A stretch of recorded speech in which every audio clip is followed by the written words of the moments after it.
I really didn't want to know how you made this.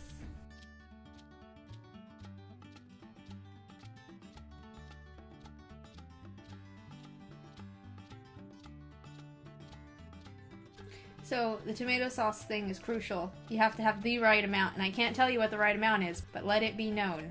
If you put too much tomato sauce, it's disgusting.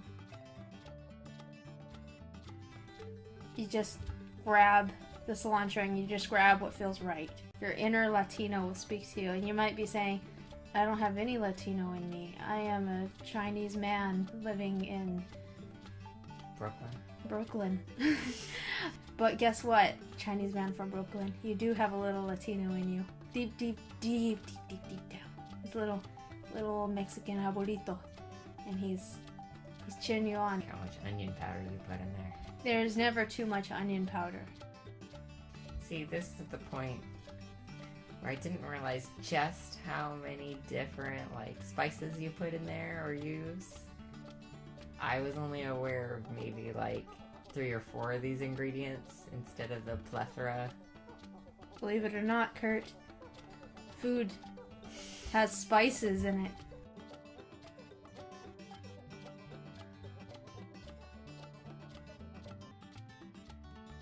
So about this time I realized I was using a fucking lid to measure my spices.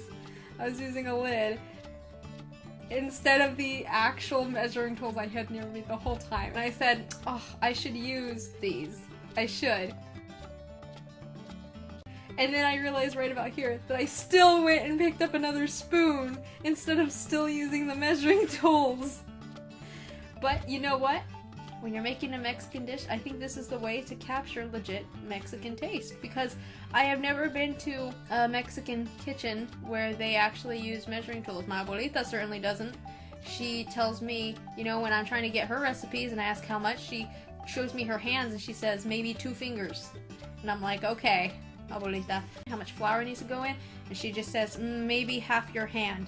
And I say, well, abuelita, my hand's small. And she goes, no, just half the hand.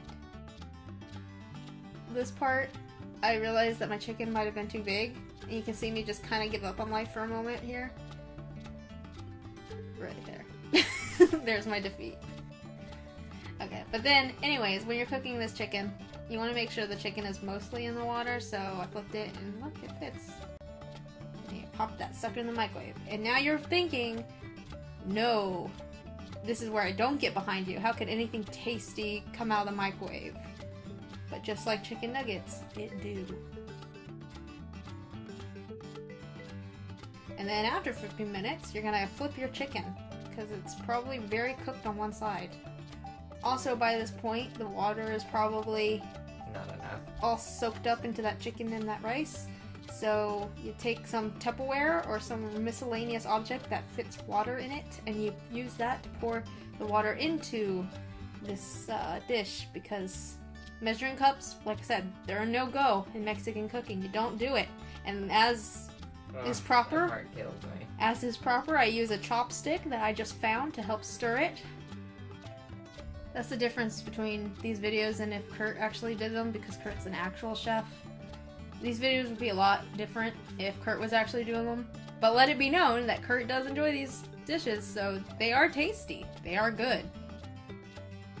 I think I might give Gordon Ramsay a stroke. My mother, who's half Mexican, makes the worst tacos I have ever tasted. Oh God. They're so bad. Look, I'm a half-C, so that doesn't mean anything. Seasoning packets? Yeah, Just that and ground meat, nothing else. No. And they're awful. I will admit, as much as you would think that a chicken being dried out in the microwave, she's nailed it. It still comes out really moist. Yeah, this chicken's really moist. Moist. So, as you can see, I have folded one end of the burrito, but cannot fold the other half. I think this is a perfect metaphor for my life, seeing as I am half Mexican and half white. It seems perfectly fitting that I can only ever fold half the burrito. Ironic that I didn't actually teach you how to make Chile Verde sauce in this tutorial. But that's because I'm too lazy to make the sauce. I do enough. Did you see my apple pie video? Yeah, I do enough.